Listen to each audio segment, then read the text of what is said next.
Hi, everyone. This is Rita Desnoyers-Garcia, Becoming Awake, and the Calm Mom Alliance Facebook group, and of course, the Becoming Awake YouTube channel in the Women Helping Women series. And our next guest that I'm really excited about is my friend Hayley Schiller, and I'm just going to read a little bit about her. Hayley is a social worker by degree. Woo, go social workers, as well as the founder of Reaching Equilibrium, which is a stress management LLC. We need that. Hayley strives for providing education, resources, tools, and strategies surrounding stress management and mental well-being. Ladies, we all need that. And additionally, she emphasizes avoiding burnout and navigating work-life balance. This is so up our alley. Thank you, Hayley, for being here. Thank you for having me. So the first question is always, how did you get into this crazy line of business? Yeah, absolutely. That's actually a really great question. It's been a long work in progress. I knew that from a very early age that mental health and well-being was something that I am very deeply passionate about. Some could argue since childhood, with my hero being Mr. Rogers. And so I developed a deep passion and I studied it very carefully since high school onto academia. And I also like to say that not only do I study it, but I live it. And I know what stress is like from quote unquote both ends of the couch. And I really started to understand and become very acutely aware that life is not one size fits all, and that each person is going to utilize different strategies that work best for them. And what works well for me might look totally worlds different from you. So I really wanted to go into entrepreneurship so that way I didn't have to necessarily just utilize one modality with people. I could instead educate people about all the different tools and resources out there, and then really empower other people to use their autonomy to decide what works best for me and what can I use to fit into my lifestyle. I love that. It is true. And that's one of the reasons I started this series, because I have my tools that work for me and I'm discovering new ones all the time. But then I meet other people who use different ones, or they have different words or different angles in. And I'm like, oh, this is great. Yeah, exactly. exactly. The other thing that you talked about, a variety of tools, one size does not fit all. The other thing I've discovered with my clients is that what stresses them out is vastly different. Yeah, absolutely. That's very true. Sometimes it's not even the trigger itself, it's how we process and integrate that trigger. So, for example, work might be a breeze for some people, it might be really stressful for others. Conversely, the source of stress might be trying to balance things out with parenting. So, it is a very unique experience for each and every person. Yeah.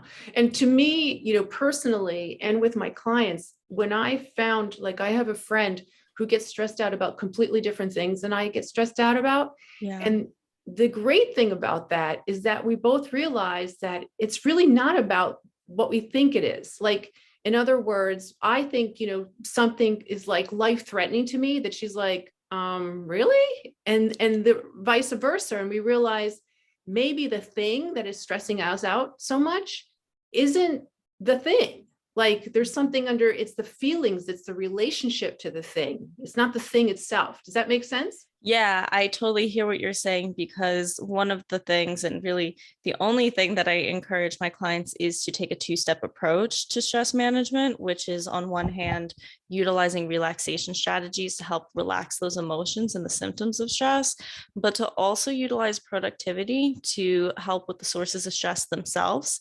And then from there, there's so many ways to go about and customize it. But I think that really addresses your point of what you're saying, because for some people, it's those feelings, those thoughts, the uncomfortable sensations that come with stress that really bother them. Whereas for other people, it's the more tangible, how do I organize my time? How do I get this to-do list done? Right. Well, and also, our story, like when you said the story about the thing in our heads, like, this is harmful to me. And then I meet someone where they're not worried about it at all. It kind of disturbs the story. It pokes holes in the story. Like, well, this person's not worried about it. Why am I so worried about it? And then you realize, underneath that is something that maybe they don't have, or it's in a different area of their life. Right. Absolutely. So I find that just being with people who have different sources of stress can be illuminating. It gives you perspective on your own sources, that it's not universal. This is supposed to be stressful. This seems to be specifically stressful to me. Why is that? Yeah. It just And makes you think about it a little more. yeah, and it's this wonderful duality of exactly what you're saying. But then at the same time, there's also a sense of community. I'm not alone. People Yes. go through stress. It's normal. It's okay. Yeah. And then also to get that feedback from someone, like a little reality check. Mm-hmm. Like, that's what you're stressed about? Oh, honey, I've been through that, and blah, blah, blah. Like, one piece of advice that I give a lot of mothers of young children is talk to people who've parented kids into adulthood, talk to grandparents. They give you perspective, because what you're stressed out with your little tiny one, they're going to be like, that's just a wrinkle. You're going to get over it. To me, that was a huge amount of like my mommy therapy, was talking to this woman who was a grandmother of 4 children, of lots of grandchildren, but 4 grown adults, and hearing her stories and going, oh, I guess toilet training doesn't have to be that stressful. Right, right. And these are all different life circumstances that are normal and a part of just the human experience. And it's great to be able to talk to other people who have lived through this and come out on the other side. It's not only very reassuring, it's very normalizing. And those other people then become resources where you could say, let me try that strategy. May work for me, may not. Right. But I'm trying, and that's what really counts. We're looking to see what works for us. Right. And I'm getting support, and I'm getting Absolutely. like, you can do it, Yeah, or I totally get where you're coming from, or I've been there. yeah, Compassion, really. absolutely. Excellent. So talk to me about who seeks you out. Yeah, so I definitely work with people who are very highly motivated and interested in the belief that self-growth and personal and professional development is a lifelong journey, and we're constantly seeking to better ourselves. Mhm. And I do emphasize work-life balance because I do believe, especially in our society, there's this great emphasis of work and compartmentalizing the different areas of your life. And for some people, being a stay-at-home parent is considered a job nowadays. So Mhm. that applies there too. So it's really for people who are looking to navigate the different areas of their life and integrate it in this very kind of harmonious way. So that way the stressors, instead of leaking into each other, we're just treating stress as a whole on a universal front. Right.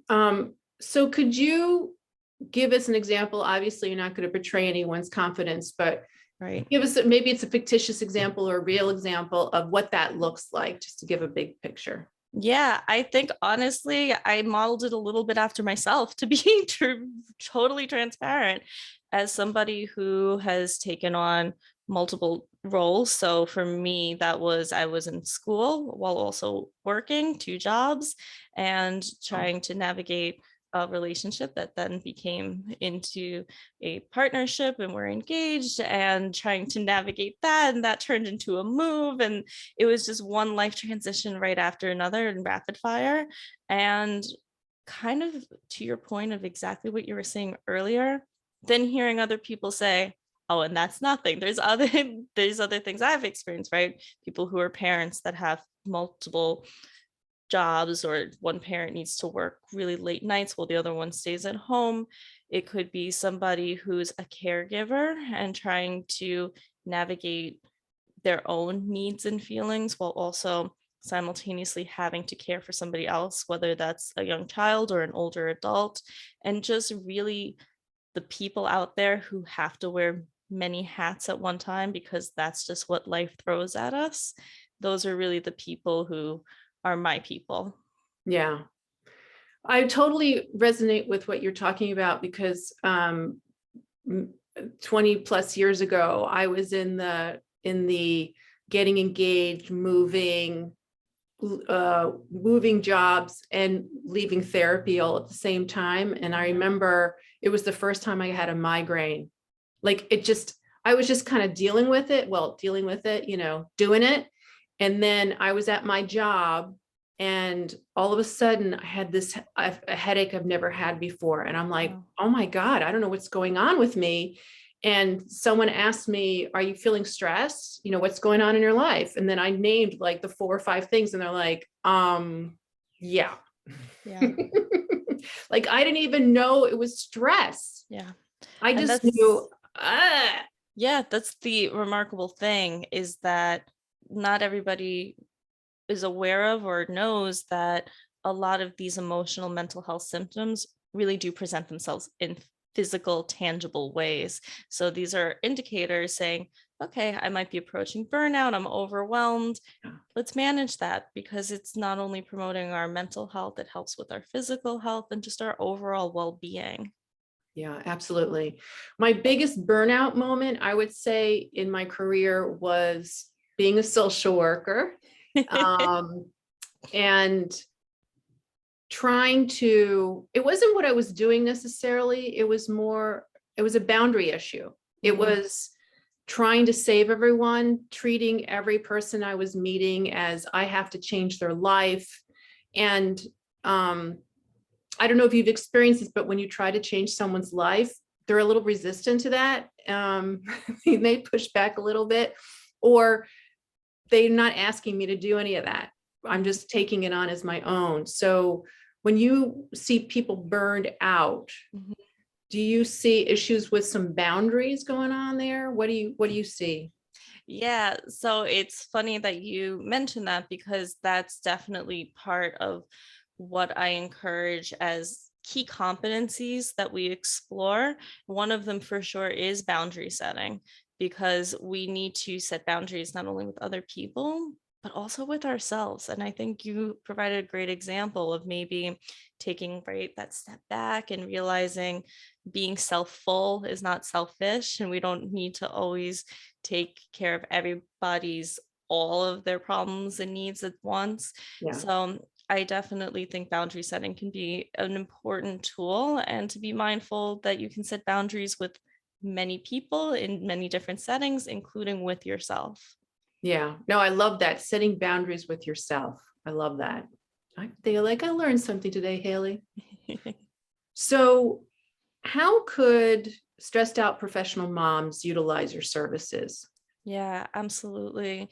I think with parents, especially, they are more time sensitive than ever, because, you might need at a blink of an eye to go to your child and take on that caregiver role. So, one of the things that I really try to do is make things quick and easy. I personally don't write the 1,700 word blog post. I try to keep it short and concise. So, really, when I give my stress management advice and tips and strategies and resources, I try to keep it to the point, no fluff, no scare tactics, just very direct, and try to provide that to as many people out there as possible. Excellent. So in keeping with what you just said, could you leave what would be a great takeaway for a stressed out mom who's watching this to bring into her day? Yeah, definitely. I would say engage with the present moment. I think as parents and caregivers, we're thinking about what's next. What do we have to do? What do we need to check off?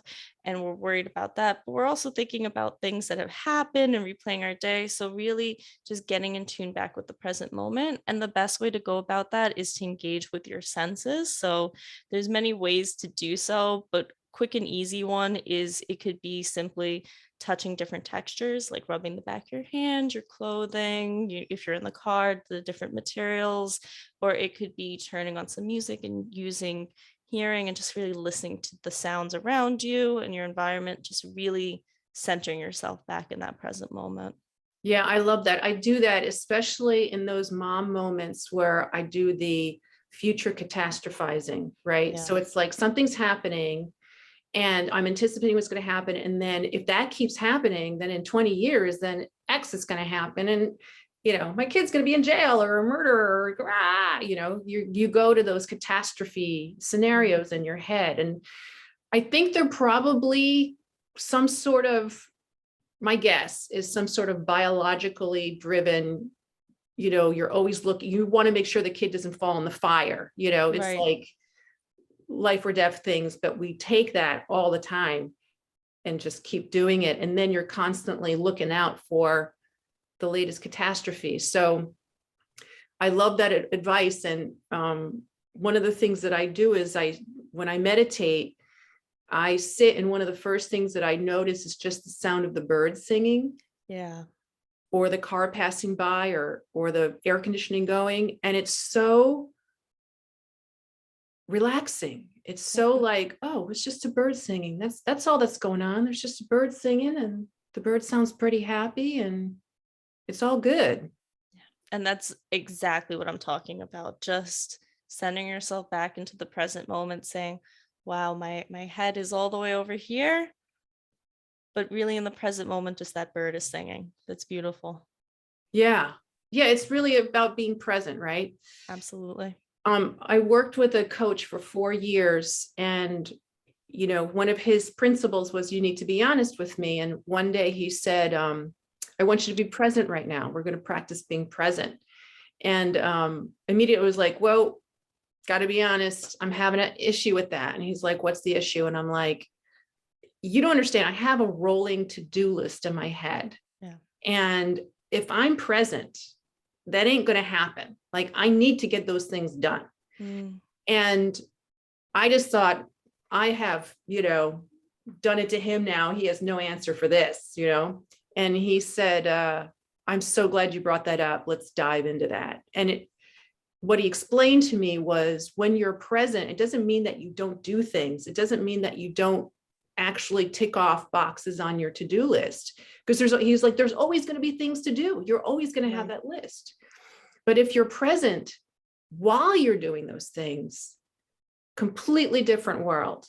Yeah. The quality, the effectiveness. And what you'll notice is that a lot of those things kind of drop off the list. They become less important or irrelevant. And I didn't believe him, but once again, I was just like, all right, this is the guy who made me cry, and you told me to be nice to myself, so I'll follow his instruction. And sure enough, he was right. Yeah, I can totally see that, because it's no longer about, it's like that expression, it's not about the destination, it's the journey itself. Yeah. Right. It's no longer chasing end goals, but really being in the moment and engaging with what you're doing in the here and now, and realizing it actually went a lot smoother. Yeah, I like 99.9% of the times, the stuff that I worry about and stressed about doesn't pan out the way I thought it was going to be. It's usually not as bad, doable, survivable, or so much better than I thought. Yeah, that's beautiful. Yeah. So how can people connect with you? And do you have anything that you're offering now? Because it's May 24th. Hopefully I'll get this video up today. But how can they contact you, connect with you? And do you have anything that you're offering that you think they would really love? Yeah, so there's a couple things. My website is reachingequilibrium.com, and my LinkedIn is my name, Hayley Schiller. But on Instagram, if you follow me, which is at reaching_equilibrium_, then you can find, in the month of June, I'm actually offering a free month's worth of tips every day. It's a daily stress management tip to help jumpstart your lesser stress journey. So it's real quick and easy, and hopefully will be jam-packed with valuable information. That's awesome. I love that. I'm going to definitely connect with that.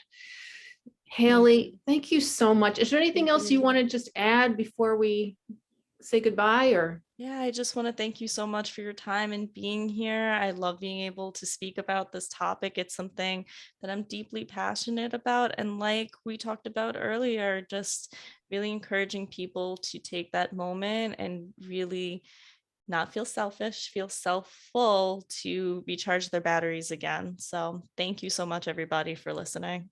thank you. Thank you, Hayley. And thanks everyone out there for watching another episode of the Women Helping Women series. And if you like this video, please like it and subscribe so you don't miss any other videos. Until next time, this is Rita. Bye-bye.